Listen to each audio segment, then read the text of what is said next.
In the tunnel. In the tunnel. In the tunnel.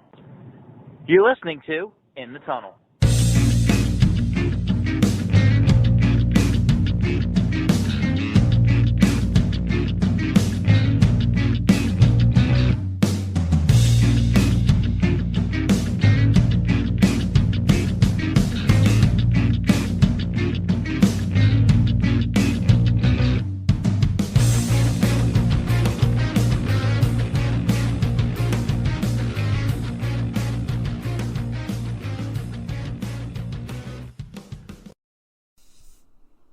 Hello and welcome to In the Tunnel, episode number 64.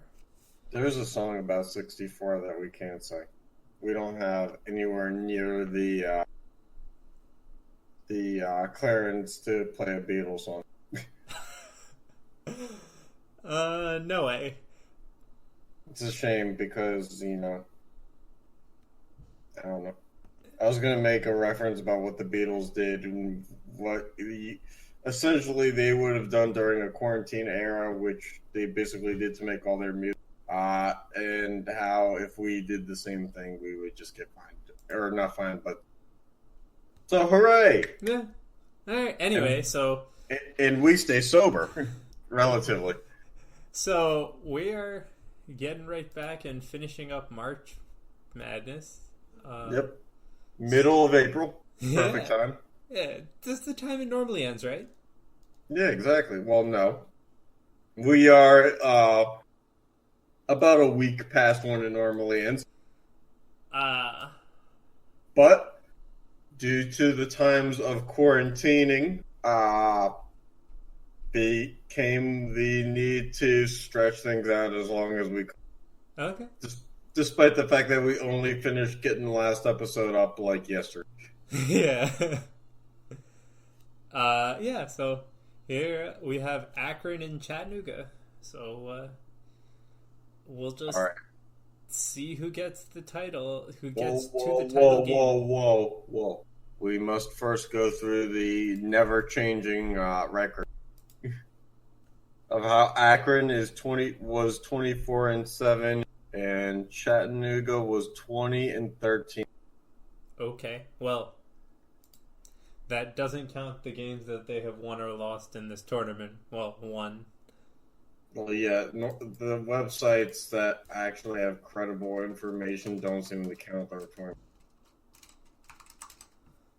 They should, but, Well, Akron gets to the title game. And then, for the other final, we have Western Michigan and Georgia State. Alright, so Western Michigan is our 13-19 team out of the Mid-America, and Georgia State is, let's see here, 19-13 out of the Sun Belt. So Western Michigan is our lone losing record horse to hopefully ride to the championship game. Okay, let's see. Our only chance for, and there it is, yeah. Western Michigan. You get your wish. Well, not so much my wish as this is the only way that after what happened with Chicago State last year, that we have two straight losing record champions. And so here we are in the game of all games. The one that would have been a Final Four, except for the fact that it didn't happen. So yeah, we have in the title game. In the tunnel title game.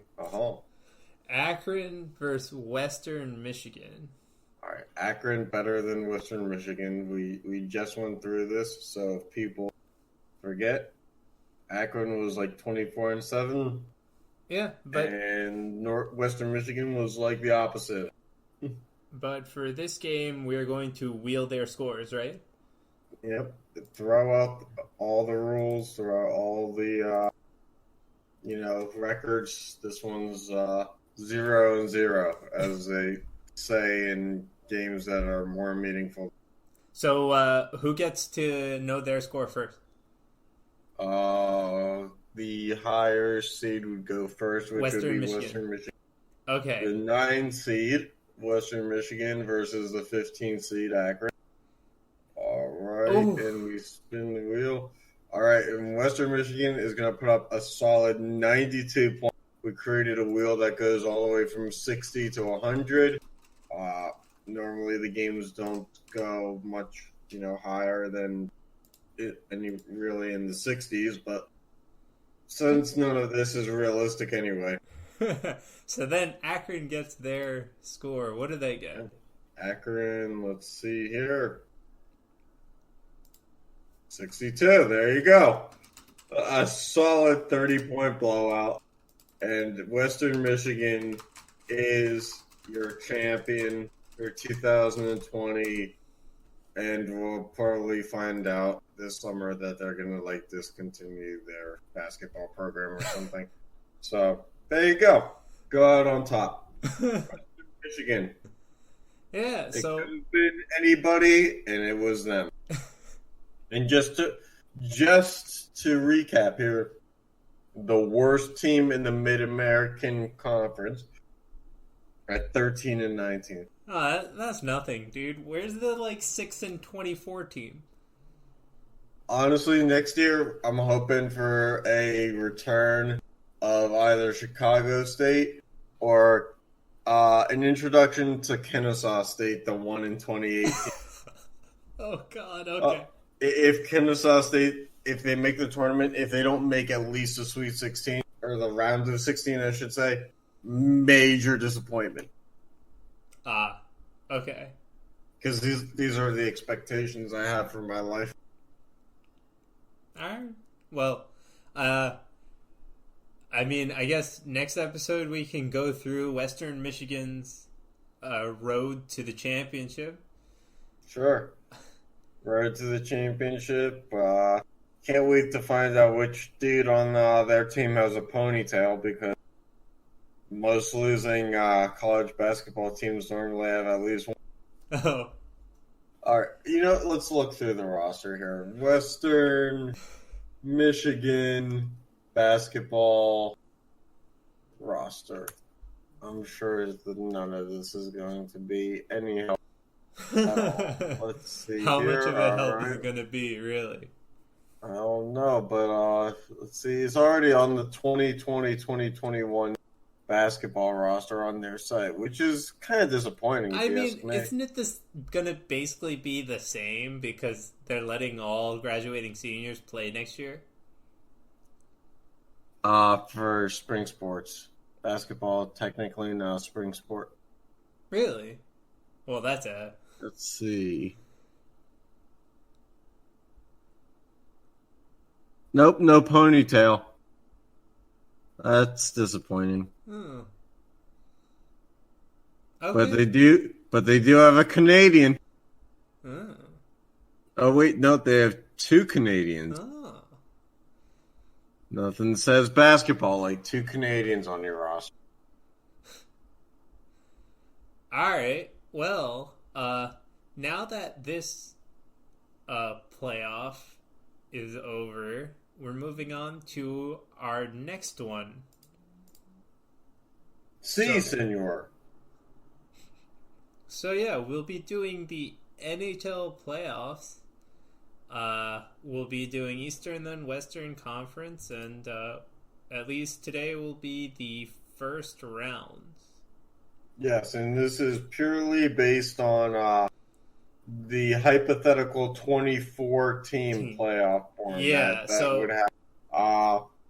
We can always do something later with a 8-team format, but for the moment, we're still living in this alternate reality that was proposed via 3 sources about a month ago, and we're just gonna keep acting like that's true.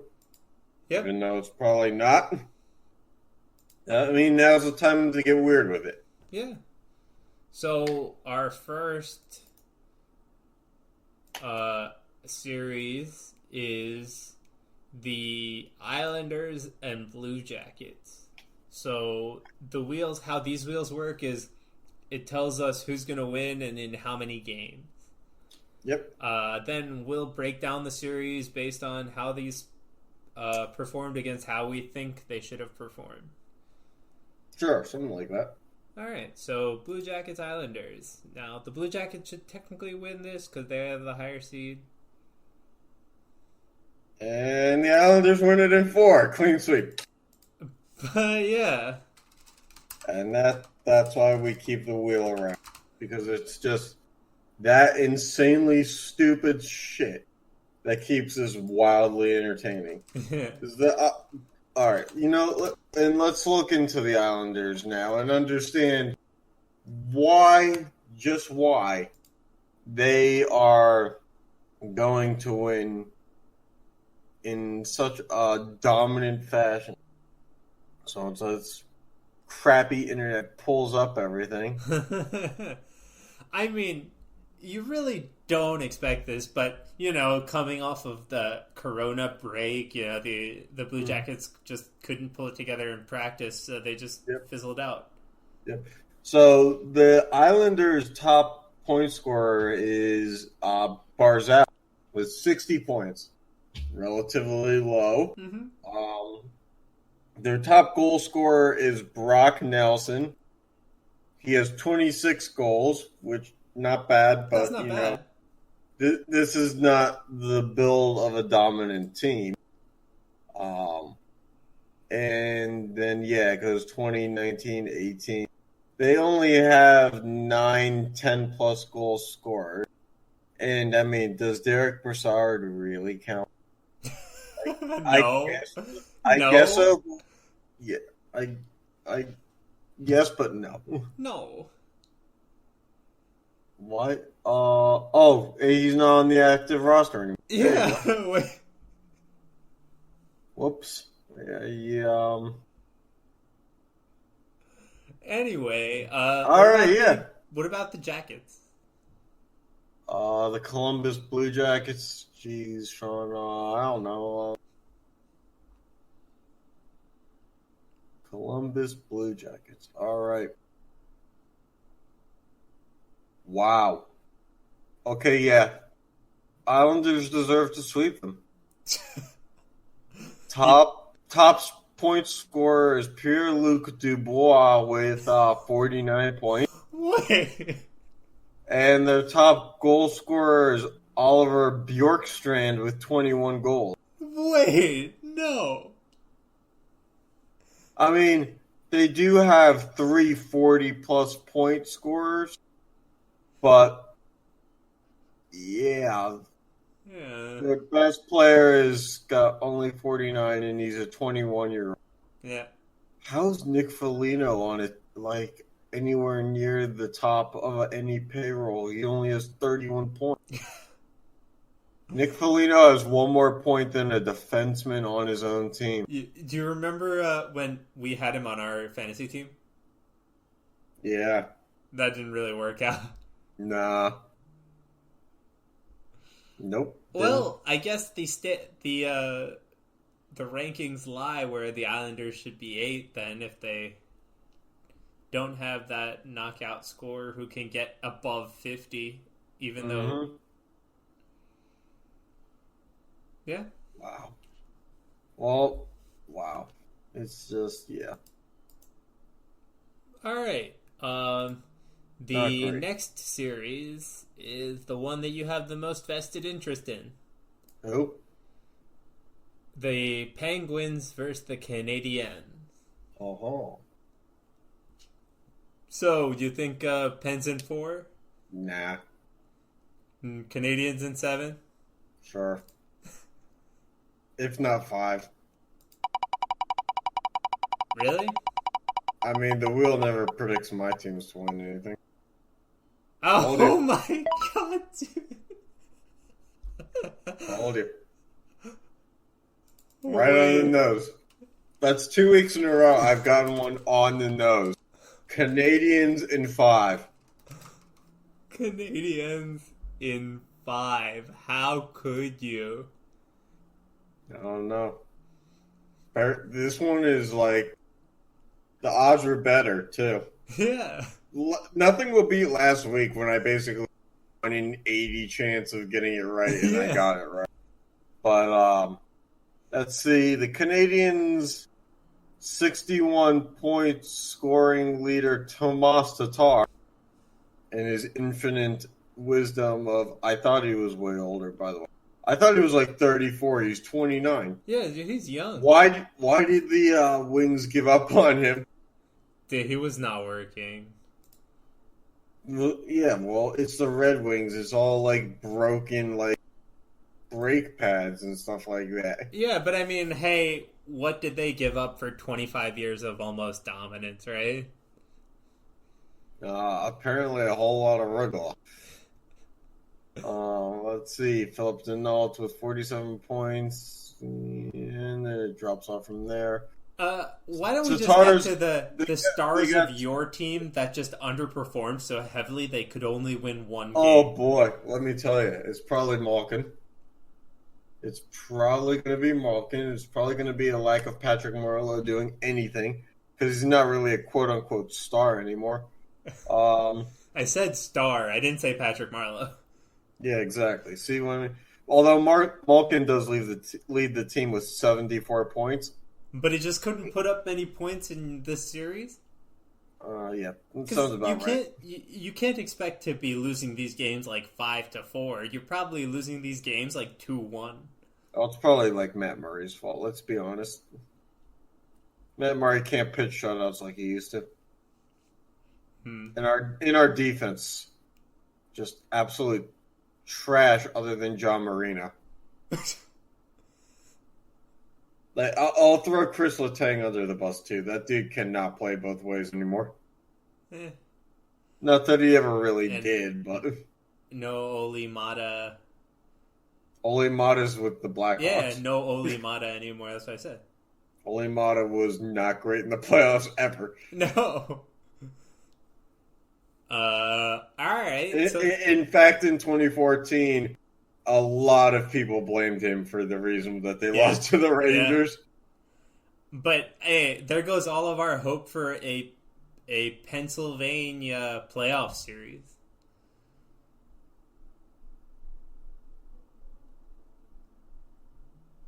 My inevitable disappointment was, like I said, inevitable.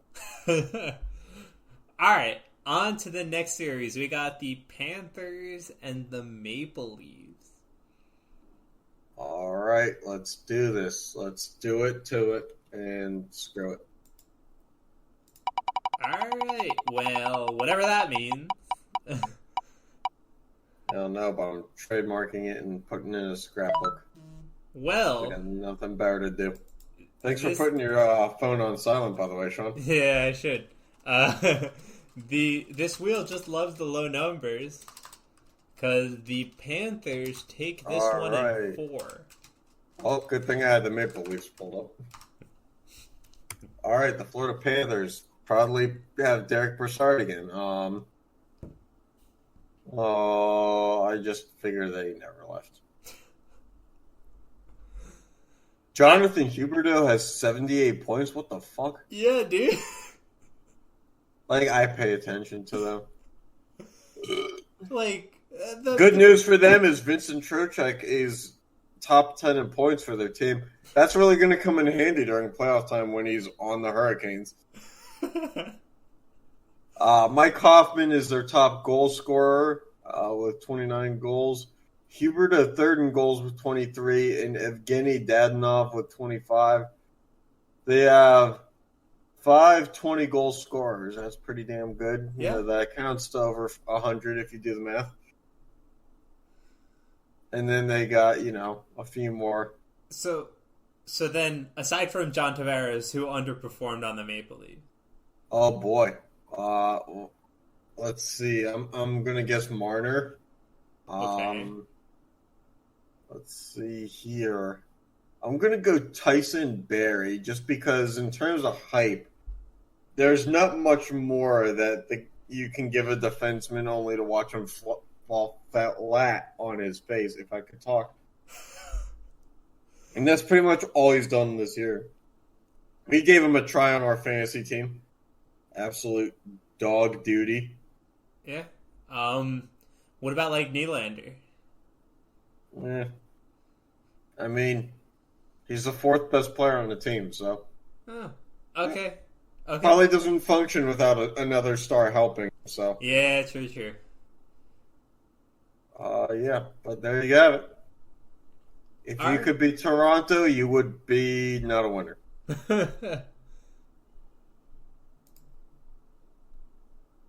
All right. Mike Babcock is still that coach? Jeez, Yeah, I thought dude. we've been fired by now.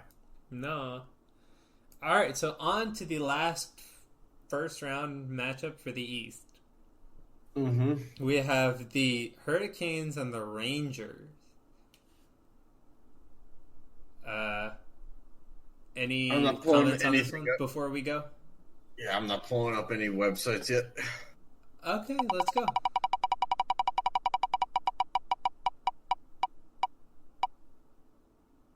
All right, the Hurricanes. All right, the Hurricanes in 6. They have not Cam Wards anymore. Yep. All right, let's see here.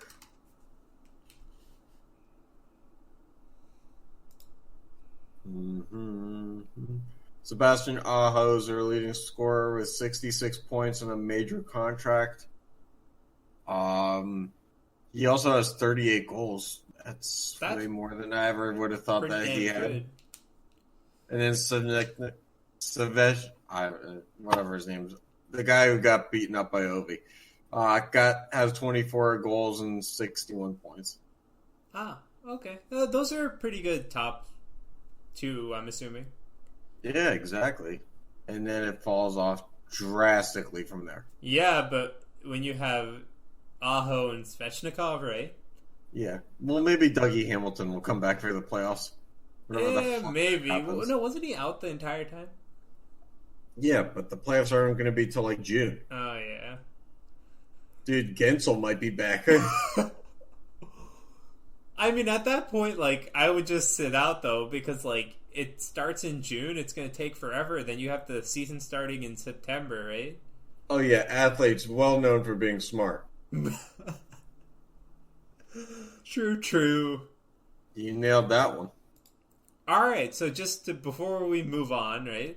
To recap the East, we have next round we have the Bruins versus the Islanders, the Canadiens and the Flyers, the Capitals and the Panthers, and the Lightning and Hurricane. What's the one you're most looking forward to? The one that ends in the Capitals losing. Or the Flyers losing. Or the Bruins losing. Literally anything but the Lightning. Yeah. I was going to be I don't give a shit if the Lightning win another game. I was going to be like, I know you're not going to say the Hurricanes. I know you're going to say something about the Flyers losing. I'll get salty about the Hurricanes if they get to round 3. But round 1 doesn't mean shit to me right now. Yeah, and see, the Rangers the are Hurricanes in their 1 cup. Ooh. Yeah, and so for me, the Rangers are out. So, and now all I care about the Flyers should lose now. Although the Islanders have those dumbass cocky fans too. Yeah, but they're the Islanders. They haven't done anything in years. Like, I'd still rather see the Islanders beat the Bruins than see the Bruins beat the Islanders. Yeah. Because I really, I'm sorry, I just can't do this whole like root for Boston thing anymore. It's gonna, because of the Patriots, it's gonna take like 20 years for anybody in the country who's not a Patriots or not Boston fan to be like, you know what, I'm really rooting for those underdogs now. Yeah. Gonna happen. All right. Well, next week we will have these rounds along with the round 2 for the Western Conference, which we're going to do round 1 right now. So, on with it. The first match for round 1 of the Western Conference is the Canucks and the Predators. I like the Canucks jerseys. Okay. Low key, one of my favorites. Okay. I like the color scheme.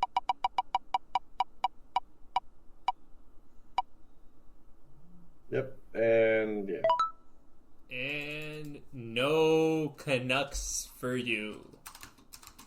Yeah, well, Canuck you too. All right. Anything to say about these guys?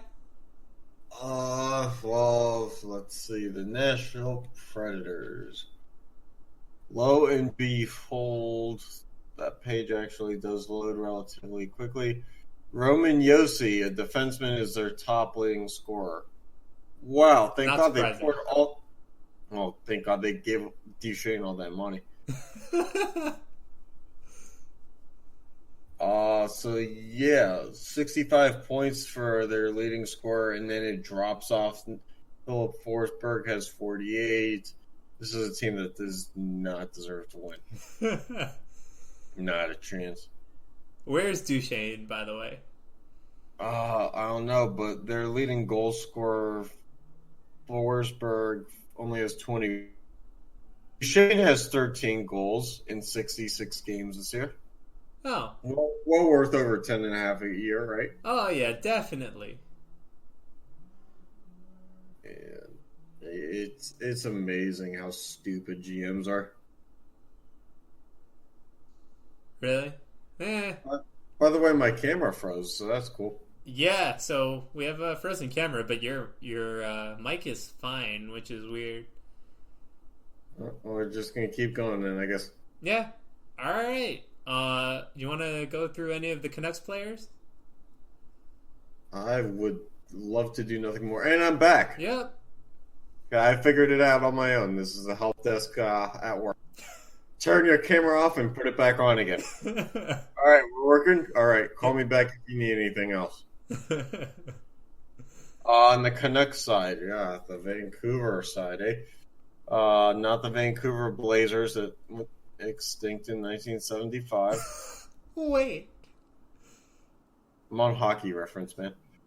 JT Miller's, wow, he's only 26. Wow, 72 points. Good for him. Yeah. But didn't do enough in this series. Nope, neither did Elias Pettersson. Yeah, but we weren't expecting much. Nope. I mean, them making the playoffs, upgrade from last year. Yeah. Besser. Chris Tanev. Yeah. The other Tanev, they are brothers. Are they now? Yes, they are.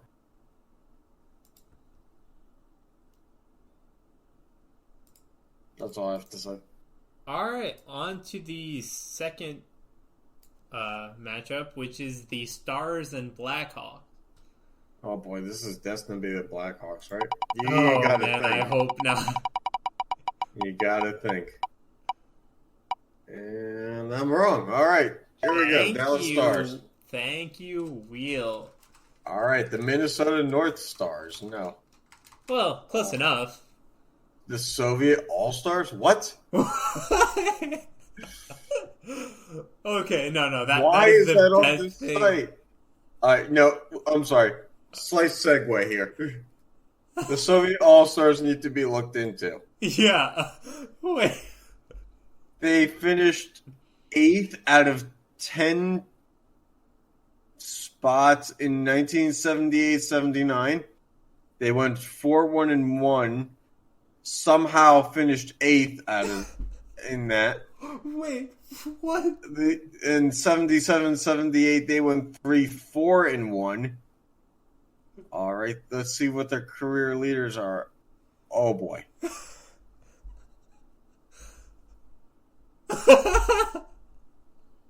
Shit. How the fuck am I supposed to pronounce any of these? Dude. Alexei Volchenkov. 14 games played. Alexander Volchkov, 6 goals in about 15 games maybe. Your face was hilarious. That's why we fixed the camera. First of all, half the team is named Alex in some variation, Vladimir or Igor. I'm looking at the top 20 goal scorers. I see Alex in some different capacity in 1, 2, 3, 4, 5, 6 different spots. Great. Let's see. Then you've got Zen. Oh boy, Sean, I'm gonna copy this over to you. You're gonna have to let me know if you can pronounce this. So I'll get ready for that.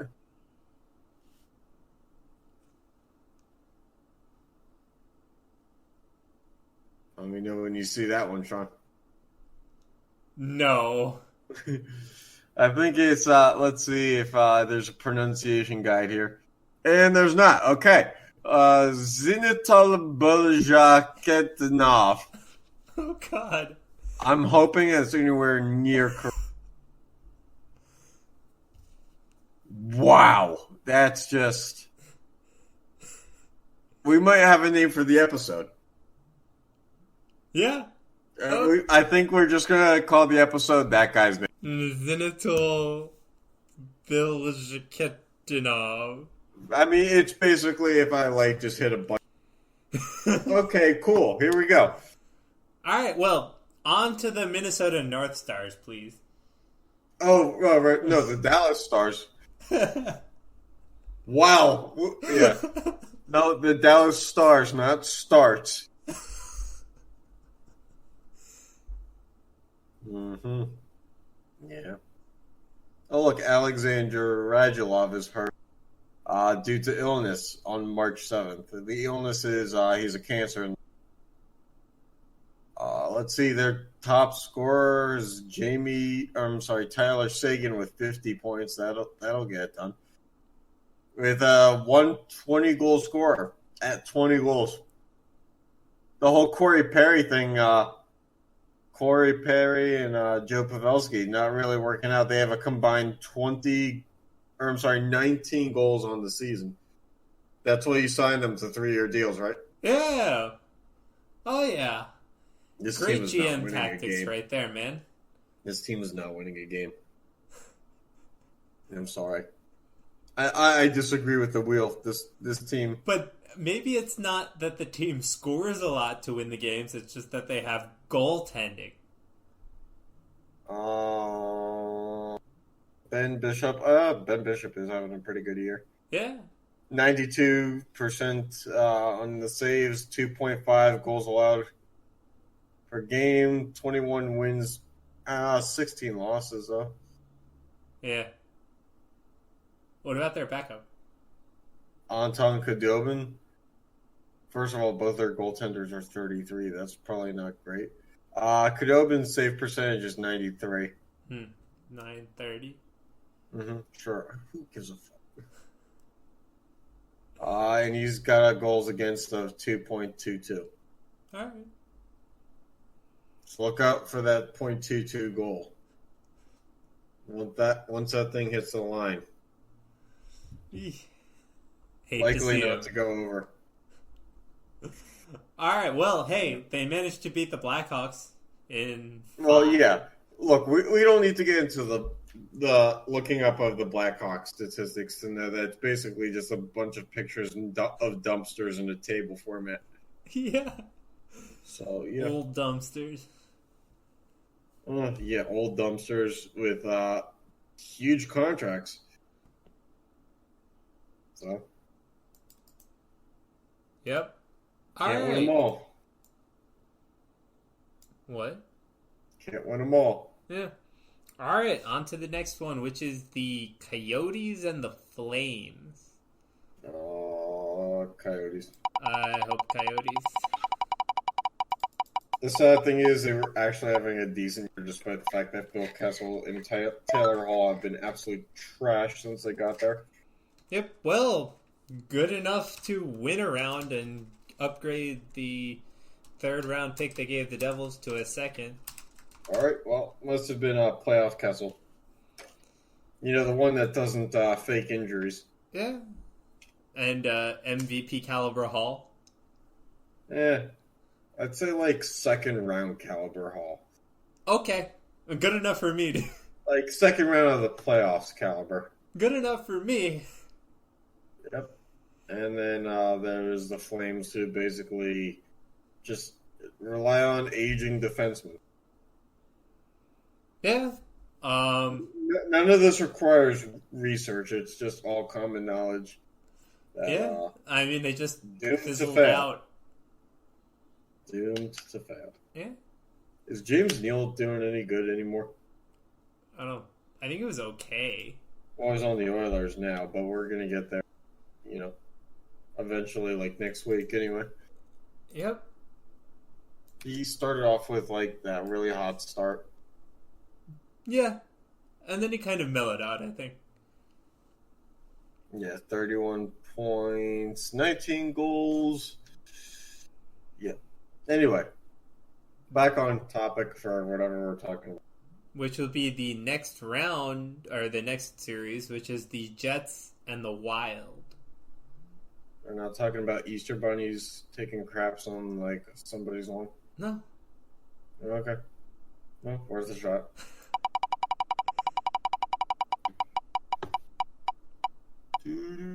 Oh, by the way, Mike Smith still being on the team is kind of weird.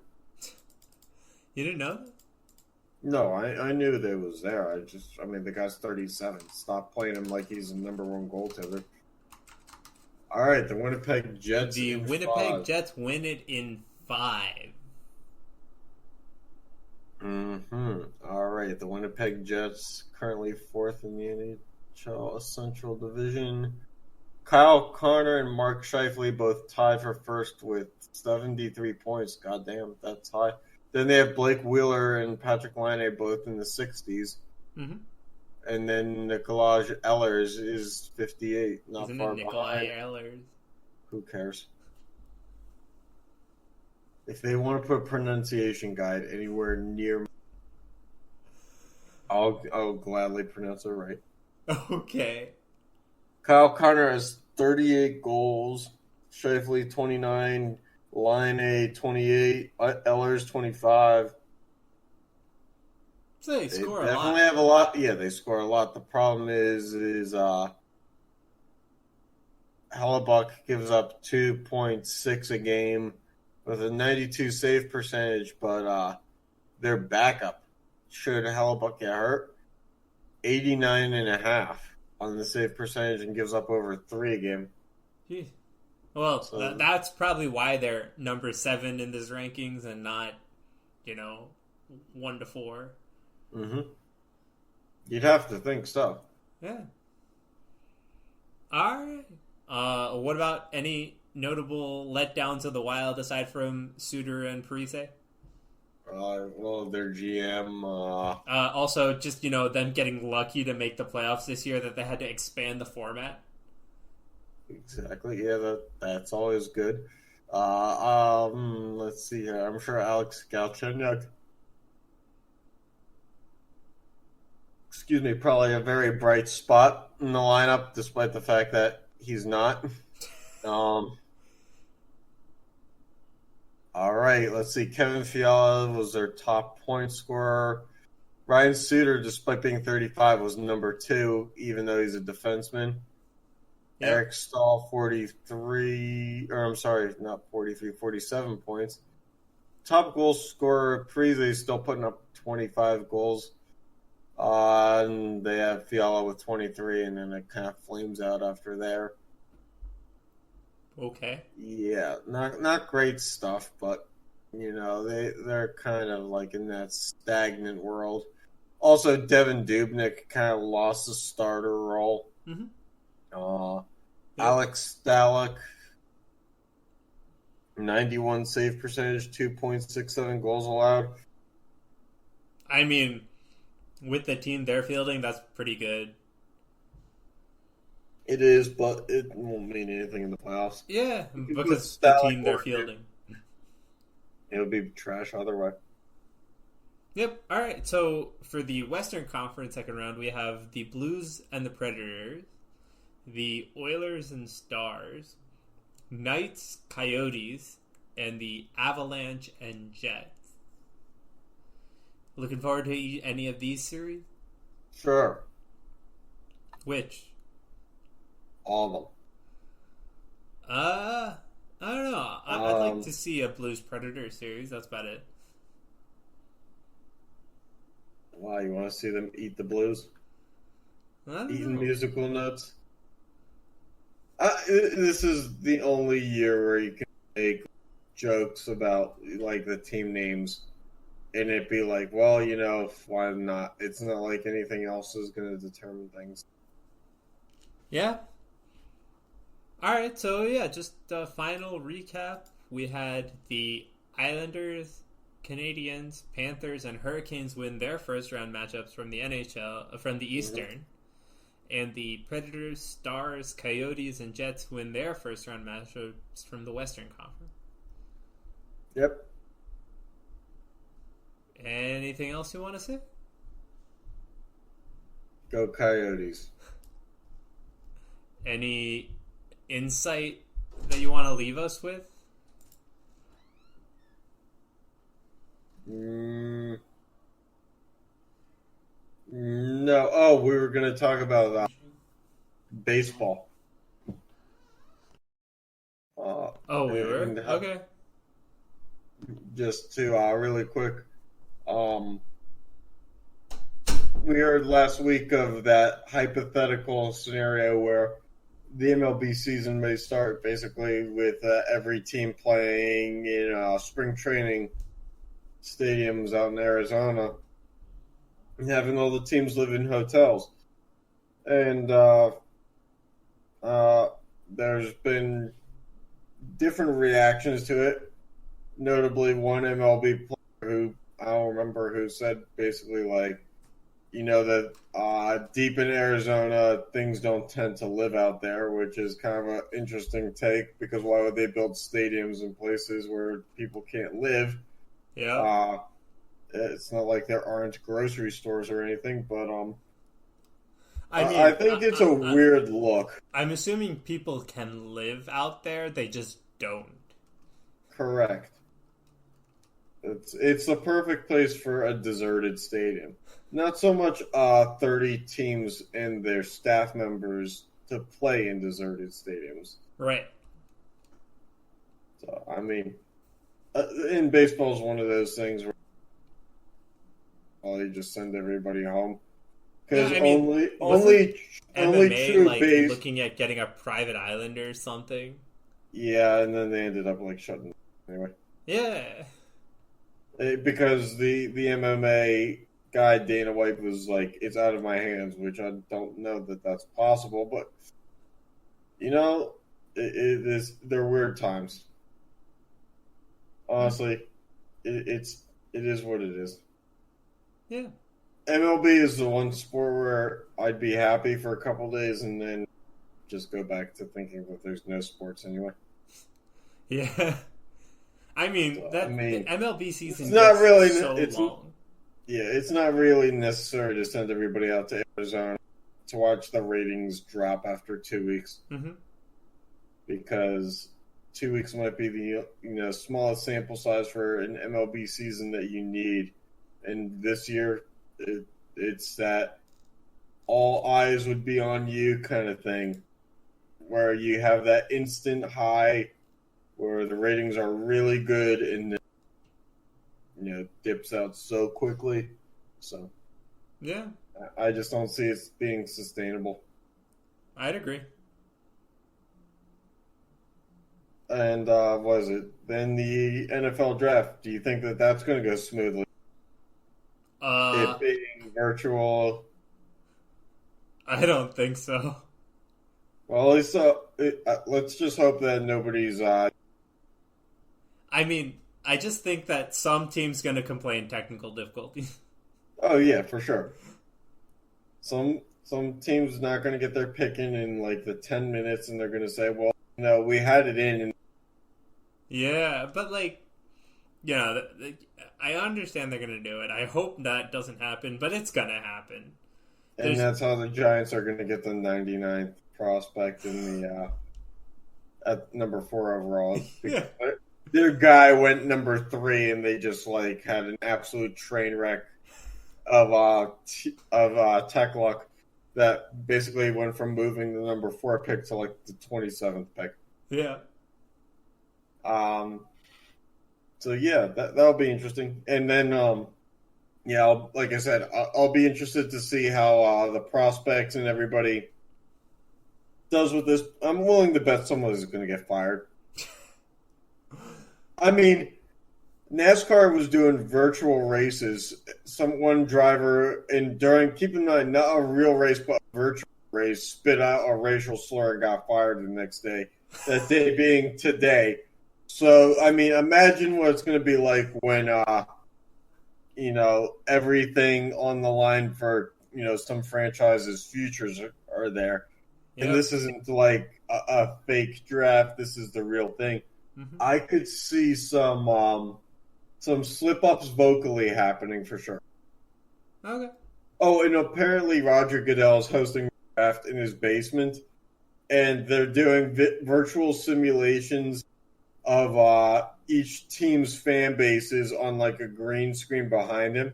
Oh God! Which is going. It's going to be worse. It's going to be the first time ever that Roger Goodell says we're simulating the experience as accurately as possible. You just know this is going to be the first time that the fans aren't booing him talking to the stage. You know it. I was like, yeah. We'll see. I'd love to see Roger Goodell just standing next to like a washing machine in the basement. They wouldn't let that happen. And like the Atlanta Falcons pick, and he just pulls up the jersey with like the blank number 1 on it for the first round pick, and he just lays it on the washing machine. Oh God! It's just like here. It's like if it was Sidney Crosby's dryer that he shot at as a kid. Got drafted in the NHL in like the second round. Yeah. This is just this beaten up appliance that doesn't work anymore. You got picked by the Montreal Canadiens. Oh God. So yeah, I'm ready for that. All right. Well, more discussions next time, I guess. Yep. Thanks for tuning in. Catch you next time. Yeah. Absolutely.